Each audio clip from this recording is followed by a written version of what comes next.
Well, I tell you what was that score at halftime tonight? 57-34. I was shocked at the way the Blazers started the game, the way their offense looked, the lack of energy, the execution. The guys didn't appear to be connected out there. That was a disturbing display of basketball. And the problem is with this team, they're just not good enough to be able to overcome that type of start. 14 points scored in the first quarter on 27.3% shooting. 34 points put up in the first half. They're down by 23 points. And the game, for all intents and purposes, is over. And yes, they fought their way back into the game and made it closer. They got to within 7 with 3:34 to play after a couple of free throws from Anthony Simons. But the truth is they got dominated tonight, and they're not good enough to overcome that type of start. And in the end, the Trailblazers take the loss 105-95 to the Philadelphia 76ers. And I'm thankful they got the 2 wins over Dallas this past weekend. But here's the truth. Portland now has dropped back-to-back games. 2-7 in their last 9, just 5-12 over their last 17 ball games. Now, they do have some winnable games coming up on the remainder of this homestand, 5 more games to go. But the one thing I'm done doing for the rest of the year is looking at the schedule and trying to tally up wins for this team. It's just too difficult to do because I can't predict their effort, their energy, and the way they're going to execute night to night. I just don't know. But tonight was really just kind of it was a snooze fest. What are they doing out there? Poor execution. They couldn't get stops in the first half. The offense wasn't there, and it was just a big bowl of wrong. Hideous basketball. Well, it's the fifth quarter, Chad doing, and Chris Burkhart with you once again. We're here on 620 Rip City Radio. We do appreciate your time. And you can also jump on the YouTube live stream right now. Go to youtube.com. Pull up our homepage, Rip City Radio, and you'll see the live link right there, and you can join us on the YouTube chat and check things out from the inside out. But Burkhart, I was really disturbed by the start of that game. You didn't expect it. I didn't expect it. I knew Philadelphia was a good team, but I didn't think they were going to come out and throttle Portland tonight, and yet that's exactly what happened. Horrible start. Yeah, you can't afford to come out that lethargic, that slow on the first game of a homestand. It doesn't really matter who you're playing. You got to come out tough, and they just looked lost. They just looked disengaged there early, and I get tired of how often can you say, because even Chauncey said it in the post-game press conference, right? And we'll get to that in a bit, but I thought our defense was really good. Offense just wasn't there. Well, I hate to break it to you guys, but basketball is a game that you win by making more shots and scoring more points than the other team. Mm-hmm. So you cannot sit here every single night and continue to say, oh, shots just didn't fall. Shots just didn't fall. That is the game. Yeah, you got to be able to score. And it was kind of a tale of two halves where in the first half, they couldn't get stops, and their defense was poor. And in the second half, their defense led to some opportunities. They forced Philadelphia into some tough shots, and they were able to get themselves, within striking distance. But, that's really the story of this team. And, they might have a certain stretch where their defense is good and they're not making shots, or vice versa. But this team doesn't really put together extended stretches where they're playing well on both ends. And no. I guess that's really what you expect from an average team, a 500 team. And that's really what they are right now. And we're seeing that play out over the course of time. I can live with the loss, right? But when you get out to a slow start like that, the effort, the energy, it's just not there. And then Philadelphia is overwhelming you with their physicality on both ends. And when you do that, you're going to, you get the benefit of the whistle. You get to the 50-50 balls, and you create opportunities for yourself. So just kind of a yuck performance tonight for Portland. It stunk. It was a stinker tonight. Yeah, and it's like even in the YouTube chat here, Jake Moe comments, turnovers killed us. And it kind of to my point about making shots, like, well, yeah, same story, different day.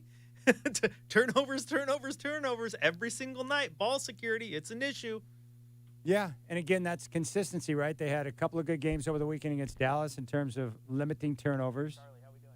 And they were pretty good with the turnovers against Denver, and then they come out tonight and, the sloppy play. get out of position. You foul too much. And, just what a frustrating game. And Portland now, just grinding their way through, missing opportunities with all these games. And coming up now, you got the Lakers on Sunday. That's no gimme. Spurs, second of a back-to-back on Monday, Utah, Toronto, Atlanta. So I heard someone on the Blazers postgame talk about 5-1 is very doable for the rest of this homestand. I just think it's kind of crazy to talk about this team right now that's dropped 7 of their last 9 and won just 5 of their last 17, putting together a 5-game win streak. Find that very hard to believe. How many 5-game win streaks have they had this year? None. They won the first 4 games of the year, and they have not strung together more than 3 straight wins since then. So, yeah, I'm pretty confident in saying this team's not going to win 5 straight to finish out the homestand. It's not going to happen. They haven't had a 5-game win streak all year.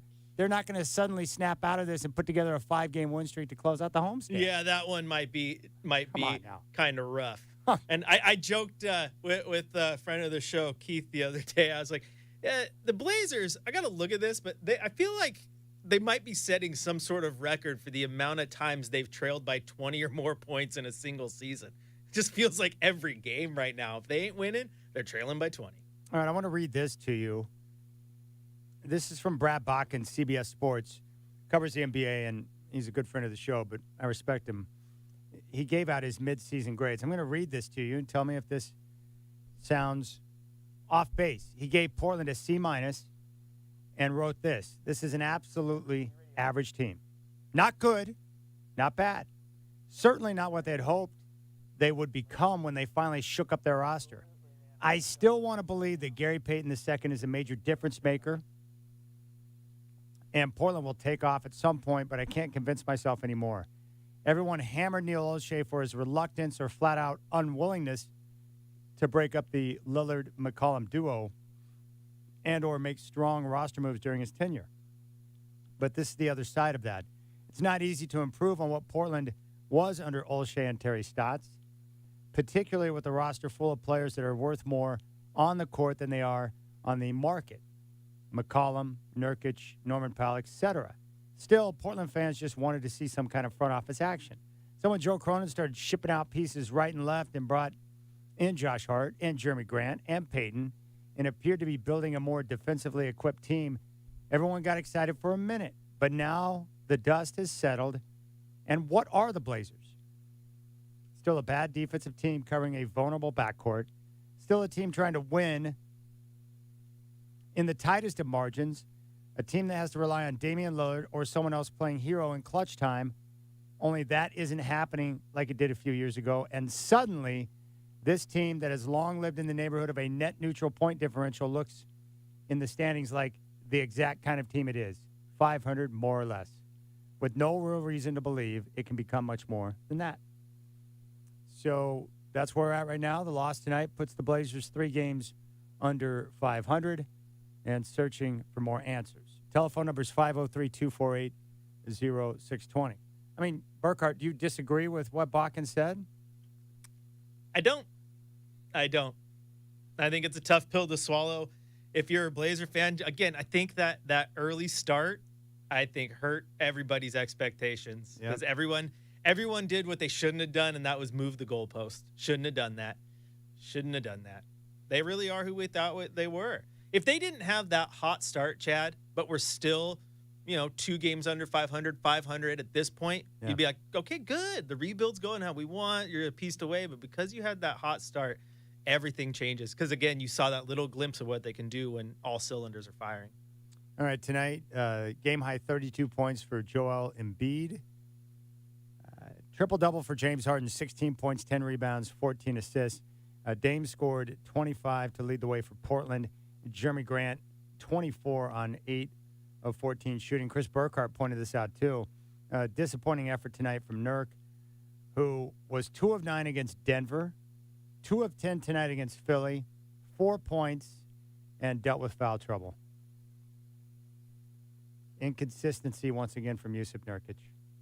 Let's go out to the phones. Janet in Salem joins us. Janet, appreciate the phone call. You're up on the 5th quarter. How are you doing? Hi, long time, huh? It has been a long time. What's going on? Not much. I try to call you on my birthday every year, so Happy I cheer you up a birthday. little bit. Happy Oh, thank you. birthday. 79 now. That is incredible. You sound wonderful.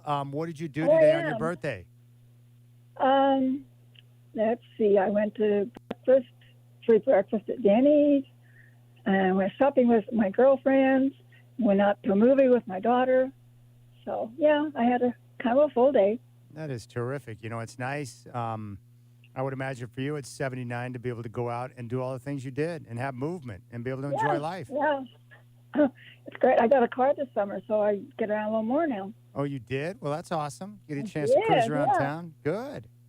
That's terrific. How do you feel? Because I've noticed now, as I've gotten older, that especially when I'm driving at night, it's a little more challenging than it used to be. How do you feel driving at 79?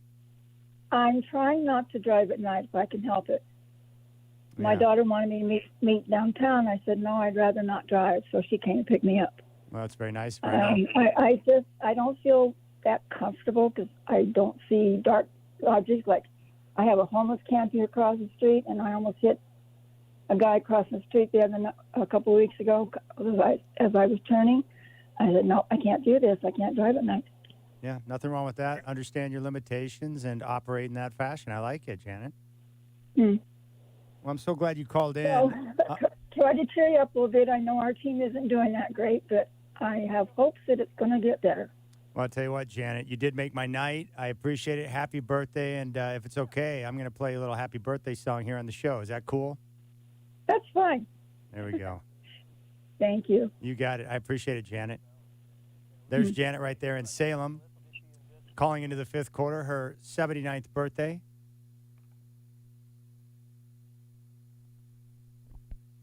"79 years old and still cruising, driving, getting around, went to a movie, went to breakfast, went shopping with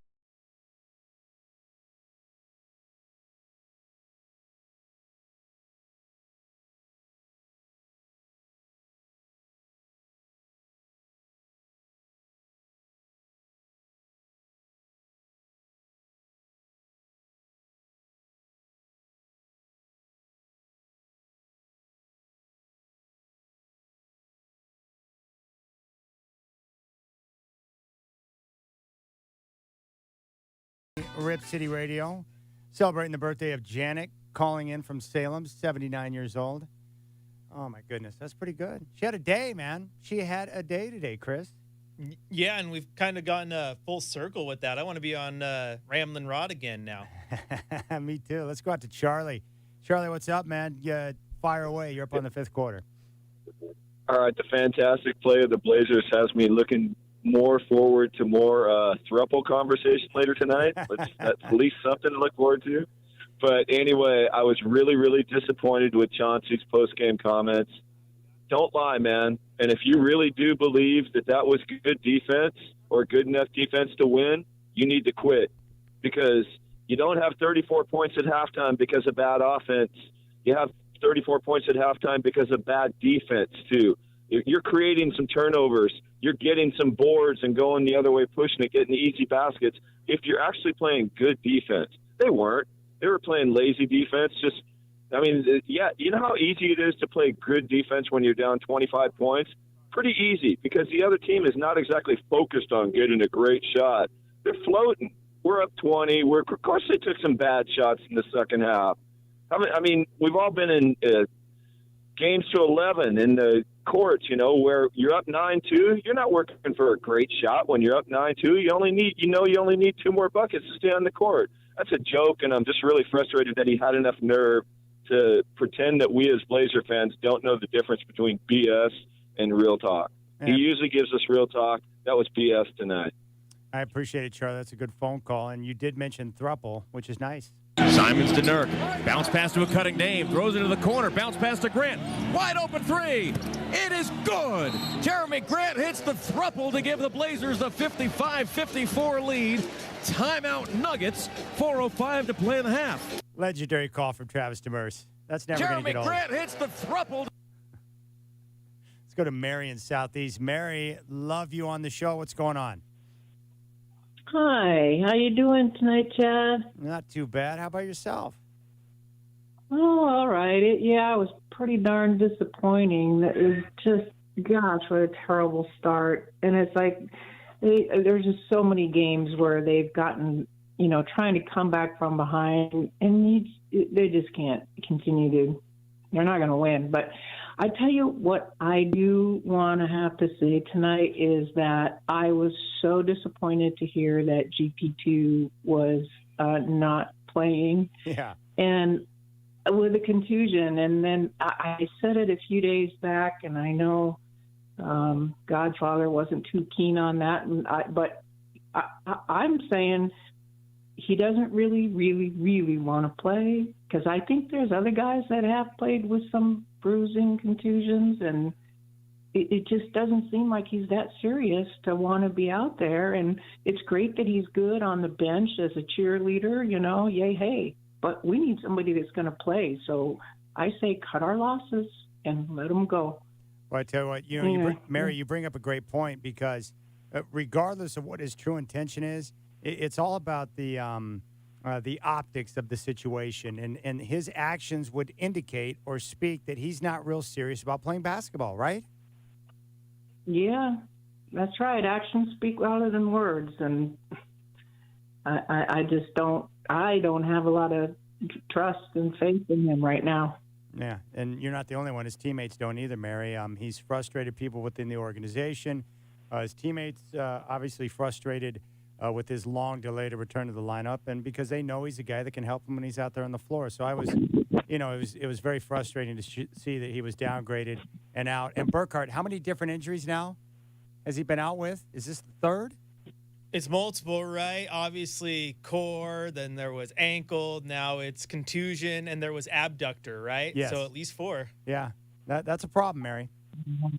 Yeah. Hey, happy birthday to the other gal. And January 2nd was my birthday, and they actually pulled off a win that night. That was so nice.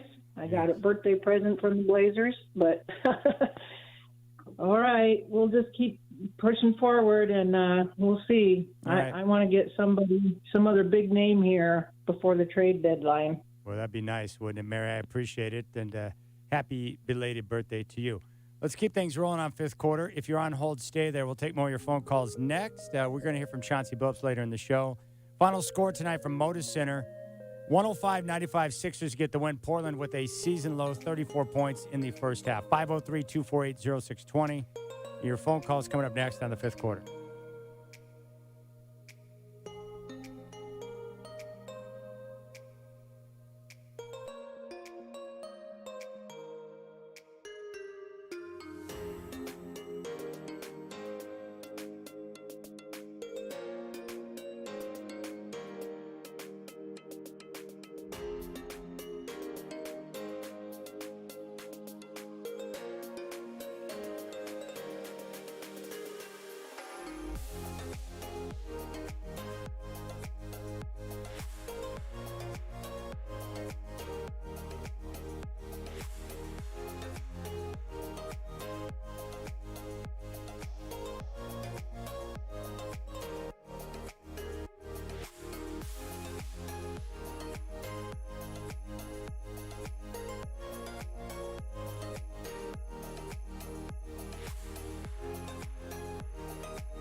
The fifth quarter on 620 Rip City Radio presents the Scoreboard Report, brought to you by the Stadium Sports Bar and Grill, A-Lene's ultimate venue for sports fans every Monday night, featuring beer and wing specials and more.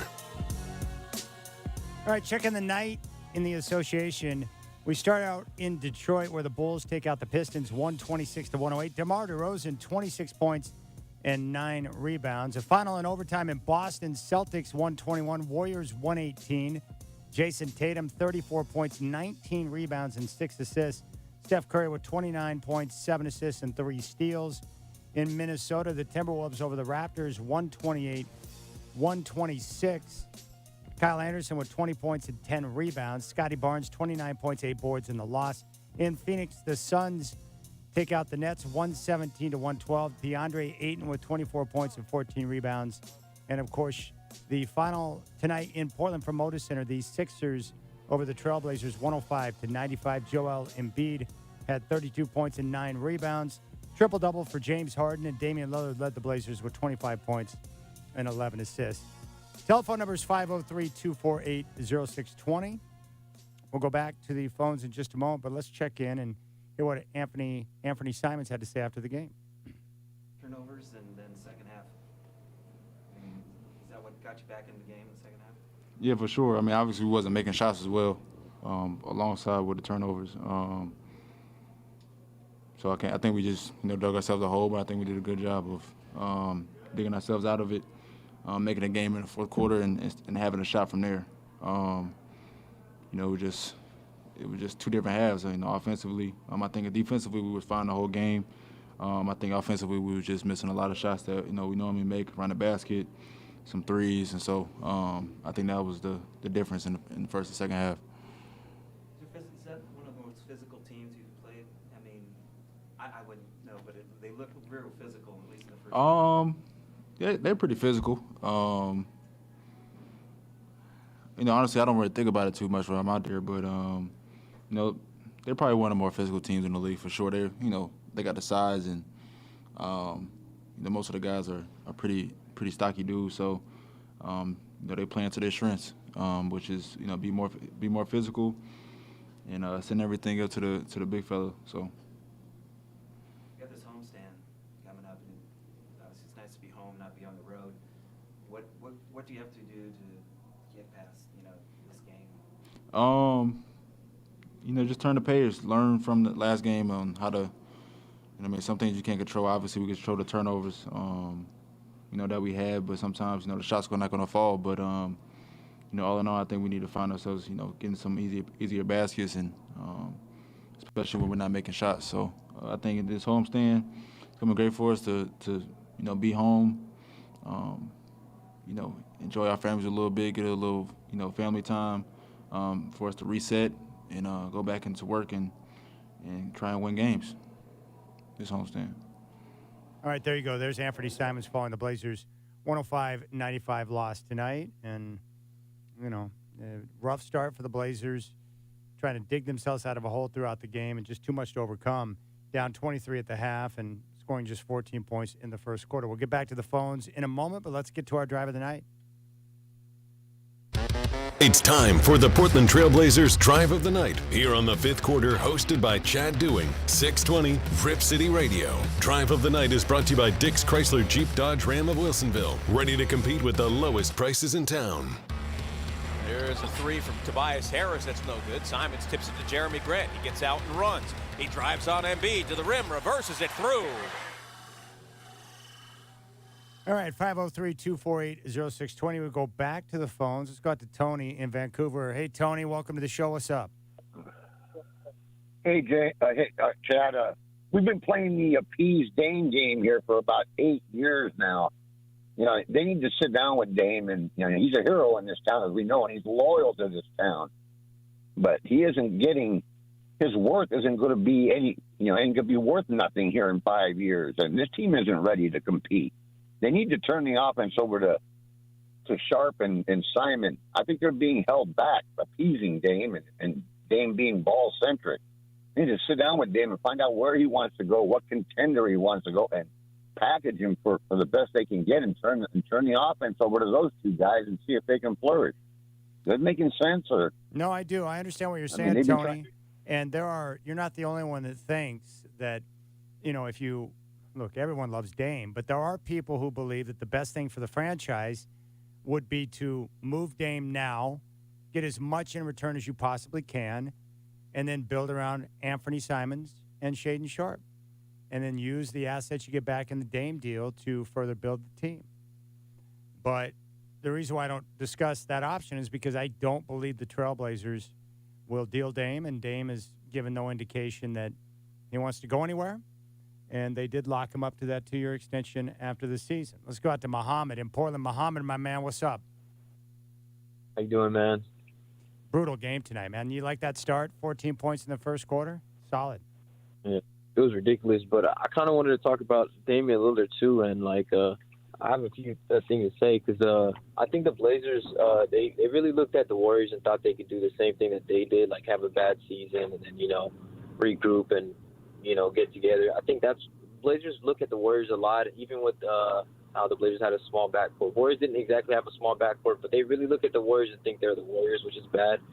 I think Lillard, his loyalty is hurting us. It's always great to be loyal, but at this point, it's hurting us. And picking back what the other guy was saying, it's just unfortunate. And I think it's time to pull the plug. And I want to ask you a question: How long do you think Blazers will be stuck in mediocrity? Well, that's a good question. I would say, throughout the rest of Dame's career here in Portland. Yeah, because I think with the draft coming up, what we did with Sharp, it's a great start, and we do have a few pieces that we can build on, but this isn't going anywhere, man. There isn't exactly a perfect package, but I remember when the Celtics dealt away their whole squad. I lost you, Muhammad, but I understand what you're saying. And when I say mediocrity, it's not a slight at Dame. Here's the real issue facing Portland right now. And Burkhart, you can chime in on this, but you and I were talking about this earlier. It's like, okay, what are they doing? Okay, so they drafted Shaden Sharp, and you've got Anthony Simons, so you've got some potential stars in your youth. Then you've got more veteran types than Nurk, Dame, and Grant locked up, or you're going to lock up Grant during the offseason, so you're going to have big money going out to some veterans that don't fit the timeline of Sharp and Anthony Simons. And the stated goal of the team is to try and compete now with Dame, but the problem is they don't really have the assets to go out and make a major move, nor the cap space to sign a free agent. So they have limited options in terms of how they can truly improve the team to make it a contender. They're in a difficult spot. Very, very. They're at the fork in the road, and they need to go left or right. But instead, they're listening to Yogi Berra, who once said, when you come to a fork in the road, take it. Right? Like, that's what they're doing. That's a great line. Like, to me, Chad, I feel like what they're doing, because you get this line, right? You get this line that Ant and Shaden are the future, but we need to build around Dame. So you're sending out mixed signals, right? You're going future, present. You building for both at the same time is incredibly hard, especially when you are a team that's already just been sitting and middling, right? Like you have to figure out something. You got to go one way or another. For me, as I told you after the show the other night, like this team, and it showed itself against Denver, showed itself again tonight. Like you are lacking a true secondary star. You had one, in my opinion, in CJ. The thing is, two undersized guards just aren't going to do it, right? You have to have that small forward, that power forward, or a true legit center. Nurk isn't it either, to really set yourself apart and then build from there. And if that means you have to give up Ant, you have to do it. You have to do it, but apparently Ant is untouchable, which means your best asset to go out and bring in those guys isn't available. So you're going to continue to do the things you talked about pregame, and okay, Doug McDermott, and then you're going to hit the buyout market, and then you're going to go into free agency, and you're going to feed everyone the exact same glass of Kool-Aid, right? Oh, we have the full MLE, and this is who we got. Well, you use that on GP2, and he's played like 5 games. It's not working out. It's the same nonsense over and over and over and over right now. You got to do something different. Yeah, it's a mixed message. So, look, if you want to build around Dame and make a run for it, I'm all for that too. Absolutely. If Dame woke up tomorrow and decided he wanted to try something else, and the team made a move, and then did build around Sharp and Anthony, I'm cool with that too. I'm cool with either lane. I just want to know what the lane is, and right now I don't know. You can't build a winner when you don't have the assets to do it. That's the problem. I think you can't. I don't know if Joe Cronin is doing this. We all know that there's plenty of hands in the pot there, but you can't want to move forward and build around Dame, but at the same time be scared of what might happen if you part with pieces, right? Yeah. You cannot live scared of the shadow of Jermaine O'Neal, a trade that was 2 decades plus ago. Yes, he turned into an all-star, and you look back on that going, oh, wow, we really should have kept him. But you can't do that. If Ant goes on and blossoms, but in doing so, you got someone back that made the Blazers, a top 3 seed in the West, and they were competing for the next 3-4 years, it was probably worth it, right? Yeah, there's no question. This all goes back to ownership, and this is why I complain about it all the time. When you don't have a clear owner that's in charge, that's engaged, making decisions and doing everything within their power to make their team a winner, then that's going to continue to be an issue. And there's no clear direction at the top with Jody. We think it's Burt Cold. I don't think it's Jody. Joe Cronin probably has limited power. That's why he was hired in the first place without anyone else being contacted for an interview. So, it's an ownership issue, in my opinion. They need leadership and direction. Mm-hmm. But they don't have that. And so it makes it hard, or that's how you can get yourself in a situation like this, because you don't have that decision maker who is, the driving force to try and push a team forward to become a winner. That's all. It's been like that for a while, unfortunately. Yeah. I mean, think about this, Chad. Like, there was rumors just a couple years ago that Aaron Gordon was a possible target, right? Uh-huh. And I know that that's a guy that Damian Lillard coveted, wanted to play with. Yep. But there was contention in Orlando possibly wanting Ant in some sort of deal. Again, the Blazers not wanting to part with their nice young piece who could be something special. But imagine if you were willing to take that risk and you end up going and getting Aaron Gordon, who's been great for Denver. You never had to go get rid of CJ, and now you have Dame and you have CJ and you have a great Aaron Gordon and playing well next to Nurk. Like, you basically went and got a guy who's slightly better than Jeremy Grant, but you did it earlier in this timeline and things could be different. But again, it was the apprehension and the fear of moving a piece to go get that big splash that stops everything in its tracks. Can't do that, man. All right, let's go out to the phones. Victor in Turkey, my man. Victor, what's going on? Welcome back to the show, buddy. Hi, thank you both. I have to make it short because your time and, everybody like talking a short time. I have to make it like a 2-session, one tonight, one tomorrow. But we heard about the physicality of the other teams, all the time. And that's what, the Blazers are not a physical team, as known. So we need a physical player. That means we need a physical player, because all the time we heard about that, that they can't, be physical. So what I'm saying, if you remember all the players' name, some of the players' name come to my mind. J.J. Hickson. J.J. Hickson was a physical player, was an excellent player. He crashed the board with a big body when he came to the Portland. They had a really good run with him. Then they waived him. And then after that, another team waived him, another team waived. So that's called politics within the NBA in United States. So what I'm saying, I don't know what's going on with the, GM or coaches. Some coaches, they don't like the players, or some GM, they don't like the player. They didn't like the J.J. Hickson. He was an excellent player. He was a physical player. Another name come to my mind that you don't believe it is the best player, a 4-time NBA star player, is a DeMarcus Cousins. Now, DeMarcus Cousins, last time he played for Denver, he came off the bench and he had scored 10 points or something. And the coaches, they didn't respect him or something. I don't know, for some reason they got rid of him. And then I heard the Warriors, they want to sign him for $5 million. I told you 6 months ago that the Blazers should get him. He was a free agent. He's the mean player. He's one of the mean player and the physical player with 7 foot tall. And he had the ACL injury for 1 year. That's why he didn't play. But he went to the website. He said, "I don't know why the team they don't let me play." So what I'm saying is, this is the politics going behind, and the price is what it is. The Blazers, I don't think they even remember DeMarcus Cousins, but he is still alive and he's 32 years old. So they don't know what they are doing. They don't know who to pick up, and there are available players out there. That's all I want to say.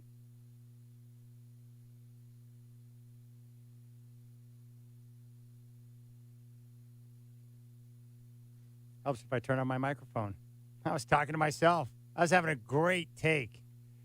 You and I were talking about physical players tonight. Philadelphia's got multiple guys on the floor that can bang, right? Portland doesn't have too many guys that I would describe as physical basketball players. They have all those guys that you need when you're trying to build a championship roster, right? They have a guy in P.J. Tucker who's been the defensive anchor for many a teams. They have Montrezl Harrell, who has been an energy guy at every single stop. Thibault. Obviously, Thibault, Maxey, Melton. Tough. They got guys who can go out there and fill their role and do it well. They're well stacked. And I like that I mentioned Aaron Gordon, and then I get heat in the chat from a friend of the show, Nick Thompson, over here telling me, "Oh, bricker Aaron Gordon, all he does is throw up bricks." He's shooting almost 60% from the floor, guys. What are we talking about? Yeah, he's been good for Denver. Yeah. Everyone was loving the J.J. Hickson drop, though. That's not a name I expected to hear today. He was a double-double machine. He was great. For the time that he played, and he played bigger than his size.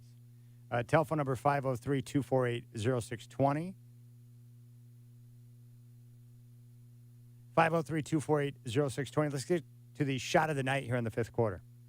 It's time for the Nothing But Net Shot of the Night here on the fifth quarter, 620 Rip City Radio. The Nothing But Net Shot of the Night is brought to you by Oregon Dungeness Crab. Sustainably harvested, uniquely delicious, and always wild. Oregon Dungeness Crab always sounds good for dinner. Here's Hart. He puts up a wing three-pointer. Buries it. Blazers first made 3 of the game after starting 0 for 7. All right, we'll come back on fifth quarter, and when we do, we're going to step into the coach's corner. We'll hear from Chauncey Billups. Chris and I will continue to share our thoughts. Hideous game tonight at Moda Center. Disappointing effort.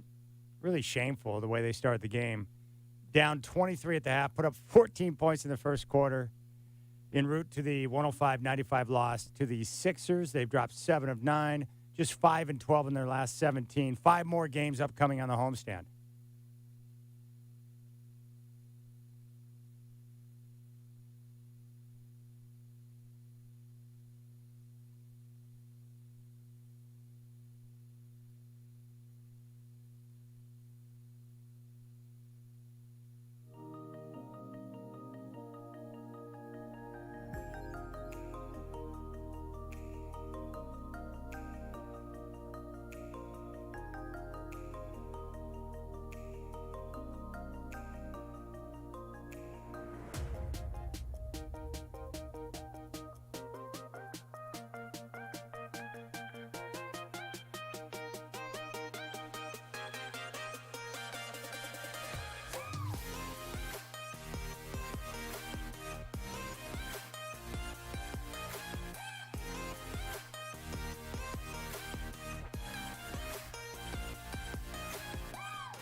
All right, 503-248-0620. Blazers fall tonight, 105-95 to the 76ers. Had a tweet here from Chalupa Dad ×2, and he said, Dame literally can't be traded this season after signing the extension. Why do you entertain callers who say he should be traded now? When people bring up the idea of trading Dame, Burkhart, I don't think they're saying they have to trade Dame today, as in right now. I think what they're talking about is the philosophical approach of the franchise. Going back to what you were saying, are we going to move forward with Dame and try to win, or are we going to build around our youth in Sharp and Anthony and look to get as many assets back as possible? I think that's what they're talking about, the long-term philosophical approach. Yeah, because I think anyone who is saying trade Dame is like, when it happens, there'll probably be tears. You know what I'm saying? Like, they love that guy. No one, I don't think, wants to see him go. But if the team continues to just spin their tires in the mud, you might have to do something drastic. And I think that's where that particular idea comes into play. All right, it's time to hear from Coach Billups. Let's step into the corner. It's time for the Coach's Corner with Chauncey Billups on Blazers Game Day, presented by Henderson & Daughter. Henderson & Daughter has been supplying superior design service, quality windows, entry doors, patio doors, and window installation to the Portland and Southwest Washington area since 1977. Before you decide to just replace your current windows or exterior doors, have our designers present you with a free in-home design consultation and estimate to show you the different styles we carry that can give your home a fresh new look. Henderson & Daughter, your window and door experts. All right, here's Coach Billups following the Blazers' loss tonight to the Sixers. Well, I just think, their physicality really bothered us in the first half. We turned it over. The most glaring thing is we turned it over a lot in the first half. They got out. They got going. Second half, we only turned it over 4 times. Gave ourselves a lot more chance. The turnovers, they're just deflating. They just deflate you, and not only does it deflate you, it energizes their group. You're on the road, you turn the team over, you're scoring kind of easily. And I thought that's what summed up our first half. And then the second half, we did a better job defensively. We got our hands on some deflections, on some basketballs, and we got out, and I thought, Dame kind of got going a little bit. We kind of started getting downhill and creating opportunities for everybody. And we just dug too deep of a hole. Tonight with Embiid and the other night with Jokic, it seems like whenever there's a dominant big like that, if Nurk gets in foul trouble, there's just like nothing you can do with any of them. Is that something? I know you talked a lot last year about giving up size. Is that still something you think about? I watch it every night, man. We are what we are. We fight hard. We are what we are. We have who we have. As long as my guys fight their behinds off, it's all we can do. Y'all good? Any other questions? You got anything? I know you was late to the party, so I'm going to give you a chance, big dog. Okay, I don't want to say anything because I got to get late, that's all. It's all good. Okay. What do you do with the first half game tape like that? We watch it. We talk about it. You talk about trying to set a tone at home, and you come out like that against a good team, makes it tough. We talked about them being there really an elite defensive team. The big fella mans the paint, and everybody else, they're pressuring you. They understand personnel. They send players where they don't want to go. And so we talk about that. And so the main thing when you have a team that dominant defensively is you can't turn the ball over. We turned it over. You got to try to take quality shots, and they keep you away from that. So you have to be very focused in what you do and intentional in what you do. And when you don't, you dig yourself a hole. And against a good team, it's just tough. It's tough to come back from. Those turnovers, just how much is that? You think it's guys just thinking too much? It seems like there's a lot of guys kind of hesitant a little bit. How much do you think it's just them kind of passing you to those turnovers? Yeah, I think there's some of that. Like I said before, it's kind of a mixed bag. Some of it, you're making the right pass, but the wrong time. You didn't read the defense enough. Some of them are just poor passes, poor decisions. And then, like I tell our guys, like, we got to know our personnel. You know, you got to know who you're playing against. This guy likes to reach, or this guy's guarding across he likes to shoot the gap. You got to know that. You can't just pass it and be, oh, dang, that's him.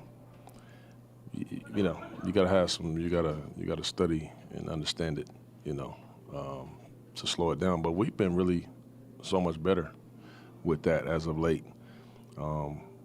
But this is a really, really good defensive team, and they showed you that we got some work to do there. All right, there's Coach Billups. Props to him for alerting everyone that Dan Marang strolled into the press conference late. It's okay, big dog.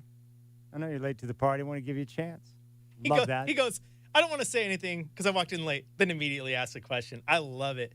That's courage right there. I probably would have, messed myself when Coach calls me out for walking in late. I would have been afraid to open the door for fear of being ridiculed. Yeah, some people, they're like, well, I really didn't want to say anything, but since you're opening up the door, I'll jump right in. Right on cue. Oh, goodness. Goodness.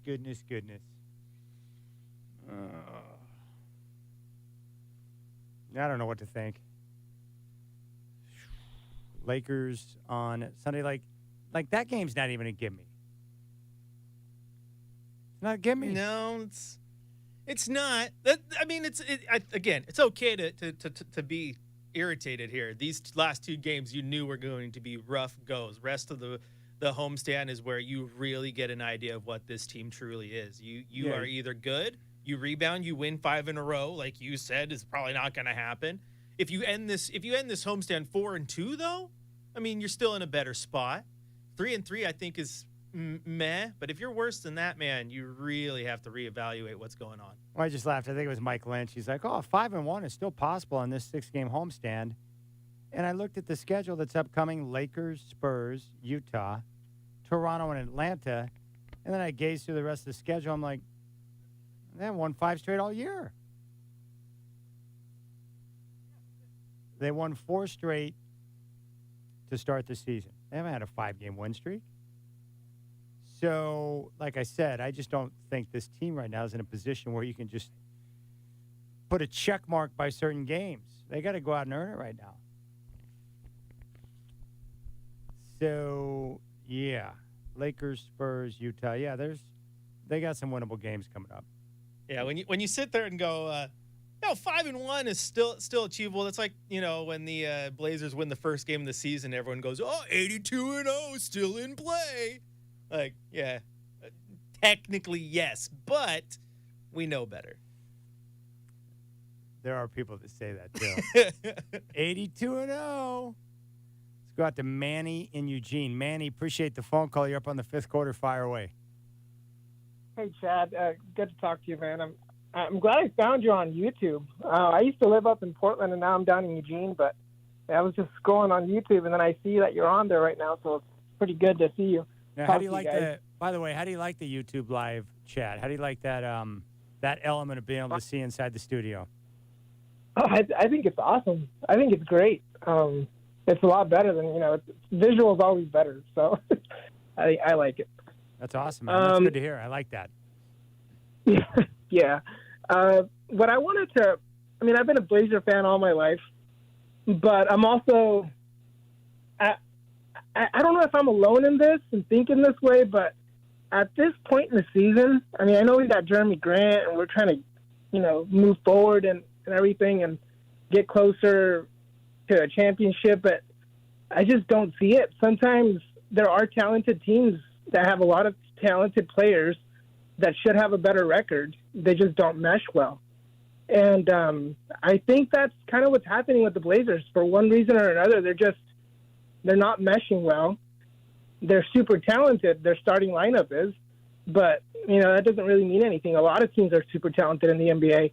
And to be honest with you, looking at their record and the standings, I know it might be a little too soon, but I'm also a realist. I think they're going to end up like in 7th or the 8th worst team in the NBA. And I think that if we're going down that road, this should really, since Jeremy Grant's not re-signing right now, and I don't think he will.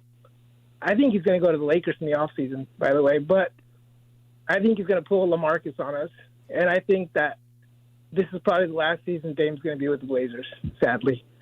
But what are your thoughts on that? And what do you think about, should we just go full tank mode? Trade Grant? Well, here's my take. I'll share with you, Manny, and I'm glad you found us on YouTube and get a chance to check out the fifth quarter. Chris Burkhart's done a heck of a job with the YouTube page. Well, one, Jeremy Grant will be back. And the reason why is that you got to understand how that trade went down with Detroit. He's represented by Clutch, and obviously they've got a relationship with Joe Cronin. So how it works is it's like, okay, Jeremy wanted to come here. He and Dame had developed a relationship. So they make the move to deal out the pick they had acquired to get Jeremy Grant. And then even though it's not official, it's an unofficial agreement to where, hey, we'll make the deal, and then after that season, we're going to re-sign you and lock you up long term. So we'll give you the max. You can be locked up, be a Trailblazer, and you'll be here for a long time. Everyone I've spoken with, including Chris Haynes, who joined the show yesterday, indicated that is the top priority, and everyone expects Jeremy Grant to re-sign, locked up, and be with the Trailblazers into the foreseeable future. So do I expect Jeremy Grant to be back? Yes. Is he going to sign up and make a lot of money here? Yes. So I expect that to happen. Dame got his extension, during the summertime. He'll be back. So Grant and Dame will be back. The guy who's going to be the odd man out, I would think, will be Josh Hart, who has a player option at the end of the season. He's going to opt out and want to get paid, probably somewhere between $18 to $21 million a year. Portland theoretically could do it, but financially that wouldn't make much sense. So everyone who covers the team's in agreement that the most likely guy to get moved out before the deadline will be Josh Hart. So I hope that answers your question. In regards to where they sit, where they're going to finish the year, here's the problem, and you brought up the draft. And again, this goes back to the frustration. If they make the playoffs and become one of the top 8 seeds, they will miss out on their draft pick. So just keep that in mind. If they make the playoffs, they're going to miss out on a draft pick. The reason why that's problematic this year is because the experts all agree that this draft is going to be super rich in talent, not just at the very top with Wembanyama, but there'll be plenty of players available who can come in and be difference makers, good players. All right, we'll keep things rolling. We're going to come back, and we still have our poster play of the night we'll get to, and we're going to step into the locker room. We'll hear a bit from Dame, who just spoke with the media, and that's where we're at. Next Trailblazer broadcast will come up on Sunday. The L.A. Lakers are in town. That game is at Moda Center, and we'll have coverage here on 620 Rip City Radio with game day starting at 3:30 and tip-off at 6. And, of course, Chris and I are back after the game for fifth quarter. We'll hear from Dame when we come back here in the fifth quarter.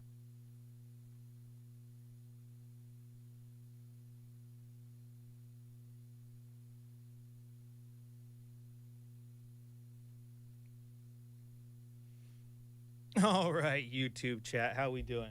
I decided to come in here since y'all hate my elevator music. Guys, I think you guys understand how copyright rules work, right? I can't play all the good tunes. That's why you got to listen in on radio, too. But I got to come in here, talk about the chat. Don't worry. Watch this, guys. Hold on. Don't worry. You're good. Chad gets really confused when I talk during commercial breaks. He thinks I'm trying to talk to him. I'm not. I'm trying to talk to the YouTube chat.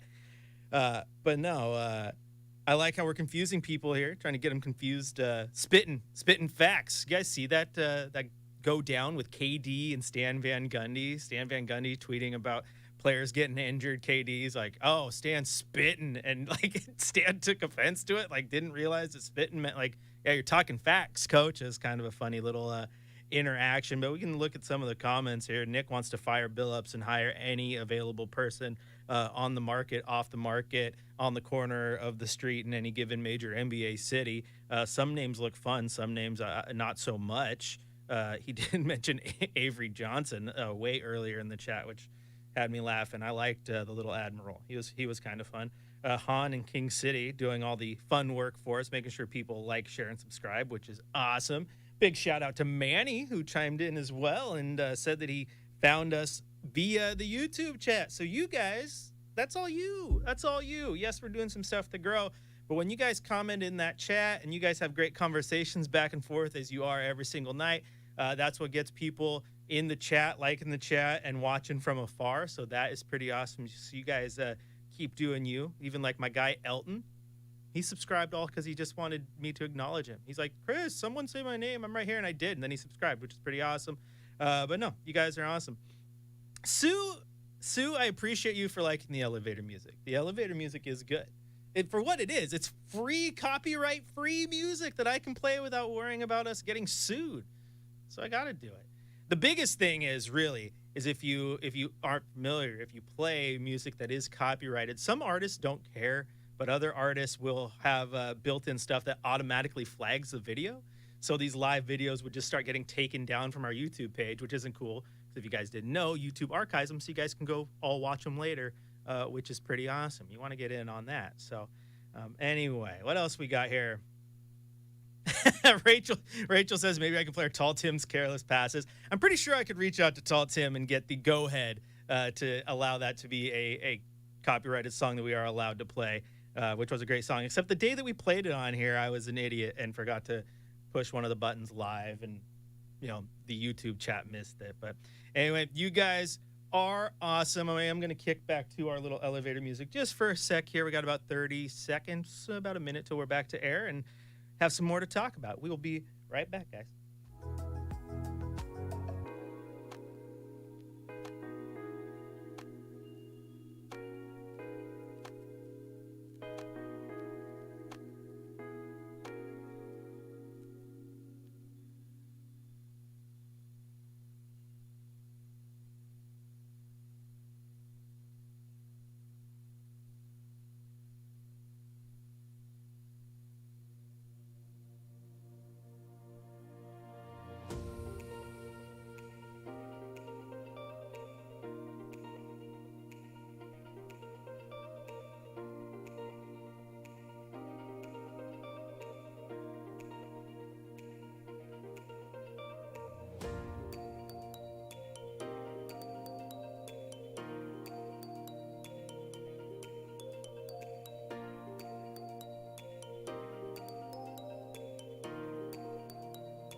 It always freaks me out when you're talking to the YouTube crowd because I can see you through the glass, Burkhart.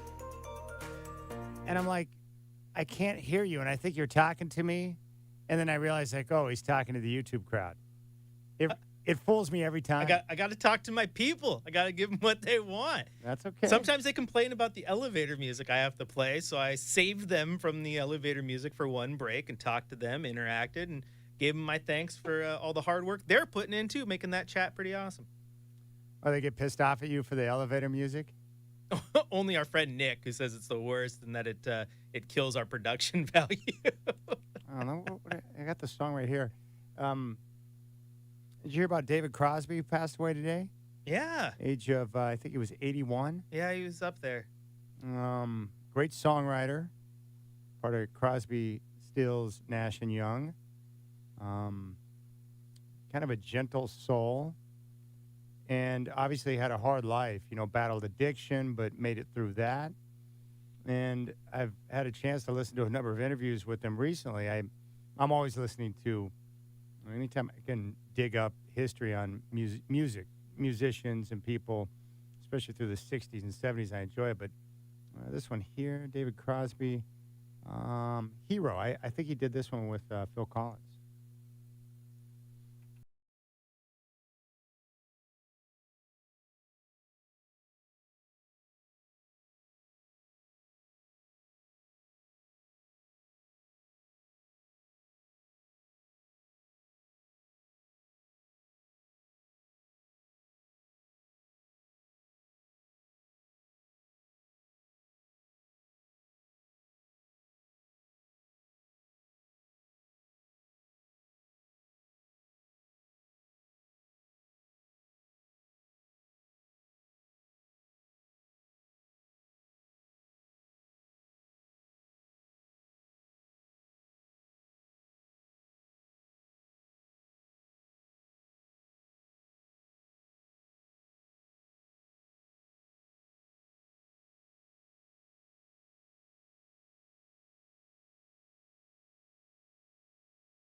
sharing his thoughts after the Blazers' tough loss tonight to Philly. Let's go ahead and step into the locker room. It's time to go inside the locker room with Damian Lillard, presented by Oregon Dungeness Crab. Sustainably harvested, uniquely delicious, and always wild. Oregon Dungeness Crab always sounds good for dinner. All right, Dame tonight with a team-high 25 points. Here he is after the 10-point loss to Philadelphia. It was a bad first half. I think we allowed their physicality to disrupt us offensively. They just they got into us, and our message in the huddles was like, we gotta play hard offense. A lot of people think you just gotta defend hard and fight over screens, but on offense you gotta fight for your position too. You gotta, sprint in the screens. You gotta set screens. You gotta roll hard. We gotta space. We gotta cut. We gotta be attacking. There's a lot of things you gotta do offensively that gives you a chance to be successful. But when the team is playing that way, it's even more important to play with that type of focus. And I just think they came out and did that to us, and we just didn't respond to it well.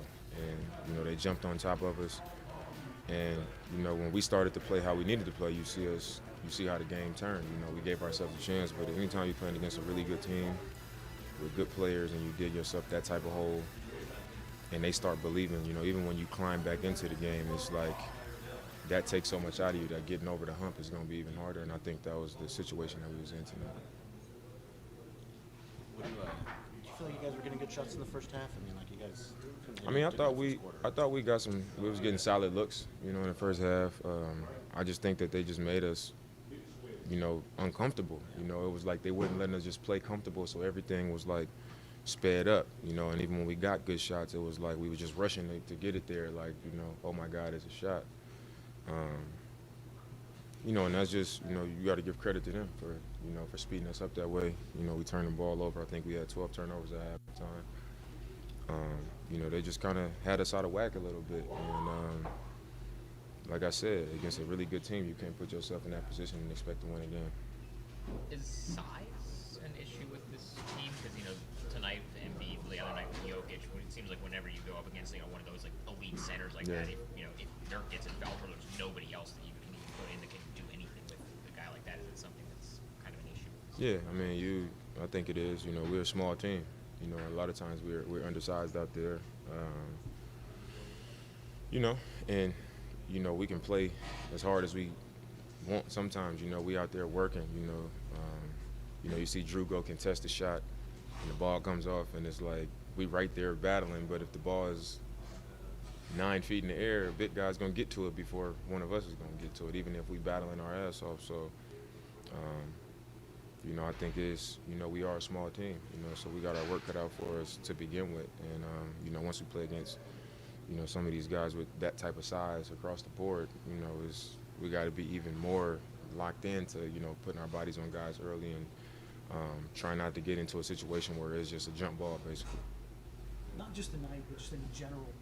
When you get off to a slow start like that, why does it take more than just a couple of minutes to kind of figure out and adjust? It usually comes after halftime when you have the moment to adjust, but why does that moment need to exist? Why does the fight take it until that time to kind of come back in? I think because a lot of times when it's happening, it's not really in your control because, they come out, they start the game that way, and not only are we trying to turn the tide, but you got an NBA team that's feeling good, so that's why it doesn't just turn, guys are great players out there, and if they feeling good, they feeling confident, things are going their way, they become even better, everything becomes harder to change, and that's something that is like a gradual change of momentum. You got to just keep making them work, and just try to, take that flame away from them. And I think tonight we reached a point where we kind of like, we got it to go away. And, we got on a little bit of a run. It just took so much out of us to do that, and the game was only 48 minutes. And we didn't shoot the ball well. It wasn't like even when we came back, we was just making every shot. We just was playing so hard and scrapping and, trying to get back into it that we get an and one here, get a steal, get a run out, go to the line. It wasn't like we was just bang, bang, hitting shots. So in that situation, it's gonna be tough to win that game. And you've talked about this team kind of playing tight. Sometimes, putting a little pressure on to make the perfect play. You feel like that was a little bit tonight too? The guys just trying to make the perfect pass, or, giving up a shot. I wouldn't say make the perfect play. I think it's, like I said, just how they came into the game and just made us, a little uncomfortable. That's what it seemed like. Just made us a little uncomfortable. We kick out, and it was important because of how they were playing. They was having Embiid in the paint and just trying to protect the three-point line. And, we kicked the ball out. It was like we was taking a shot because, it was like, all right, I got an opportunity to shoot it when we had opportunities to catch it and just rip and, keep attacking dudes, keep getting in the paint and make them have to react and, get to the next play. But, I think we just they had us sped up. They had us out of whack, a little uncomfortable. So I just think we weren't reacting instinctively. It was just kind of like in a hurry, uncomfortable. And once we settled in, you see how it changed and you see how it started to look a little bit different. All right, there's Dame after the Blazers' 10-point loss to Philly. Let's get to our poster play of the night. The fifth quarter poster play of the night is brought to you by Collection Connection, the leaders in framing sports memorabilia, team awards, and so much more. Collection Connection offers you a one-stop, full-service framing experience. Find them online at COLLCONN.com. Dame with the jab step. Now he drives the baseline to the rim and hammers it down. Dame is hit to the floor, doesn't get the whistle, but he got the poster. All right, fifth quarter. Chris Burkhart with me. You got any final thoughts before we put a nice little bow on this train wreck of a basketball game tonight, Burkhart? Yeah, I got a little quiz for you. Okay. Okay, because I was gonna kind of have this to be. I like pop quizzes. Yeah, I was gonna have this be our stat of the night on Sunday. Yeah. But I want to do this while you're here. The other day, I don't know if anyone saw this, but did you see Jabari Smith Jr. playing against LeBron, and he tells him, he's like, "Oh yeah, man, when you played your very first NBA game, you played against my dad." Did you see that? I did. Yeah, and LeBron's like, "Oh man, you made me feel old." Well, I saw this post from Bleacher Report. It says LeBron has faced 9 father-son duos in his career. 3 of them are Blazers or have been Blazers before. Can you name the 3 duos, the father-son duos, that were or are currently Portland Trailblazers? All right, let me think about this for a moment. Father-son duos who have played for the Trailblazers. Mm-hmm. Oh, this is good. This is good. Jabari Walker. That is one. Okay. How about Jeremy Grant? Harvey might have been before his time. No, did not play against his dad. Okay, let me think here. Who else could it have been?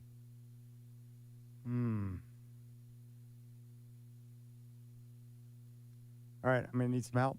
One is currently a Blazer, also not just Jabari. One is currently a Trailblazer, and not just Jabari. Give me just a second here. Man, where's our Jeopardy music? Yeah, we got some of that here. The game show music needs to go here. All right, let me get some music here. That's probably a good idea. Yeah, you can't cheat. I tell you right now, the YouTubes, they got to it quick. They know what's up. All right, let me just take a quick look. I just want to see. Okay.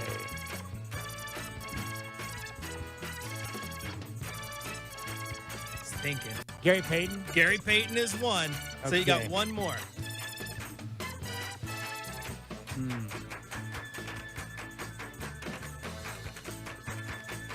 Yeah. I'll tell the hint. He's former Blazer, still in the league. Former Blazer still in the league. I don't know. He plays in Toronto. Trent? Gary Trent Jr. So, yes. LeBron played against Gary Trent Sr., played against Gary Payton, played against Samaki Walker. The other duos, obviously, you had Jabari in there, and now I lost the post. There it is. Samaki, Jabari. You had Glenn Smith and Glenn Rice Jr., Glenn Robinson Jr. and Glenn Robinson III, Adrian Griffin and AJ Griffin, Kenyon Martin and Kenyon Martin Jr., and the last duo, Rick Brunson and Jalen Brunson. Wow. He's old. But he's still playing good. Yeah, what I admire most about LeBron is the longevity. How he can play at this level for such an extended period of time is pretty amazing. All right, that's going to do it for us. Big thanks to all of you for listening, for participating, and for those of you who joined us on the YouTube live stream, we appreciate it. You can join us tomorrow, Rip City Drive, 3 until 6. Dwight and I are in studio for a full show. Justin Myers will have Rip City Morning starting at 6, Fancy Coffee Friday. And our next Blazer broadcast will come up on Sunday. Lakers are in town, tip-off at 6. We'll have game day starting at 3:30. Your final score tonight from Moda Center. The Philadelphia 76ers top the Trailblazers by a final score of 105-95. For Chris Burkhardt, I'm Chad Doing. Have a good night, my friends.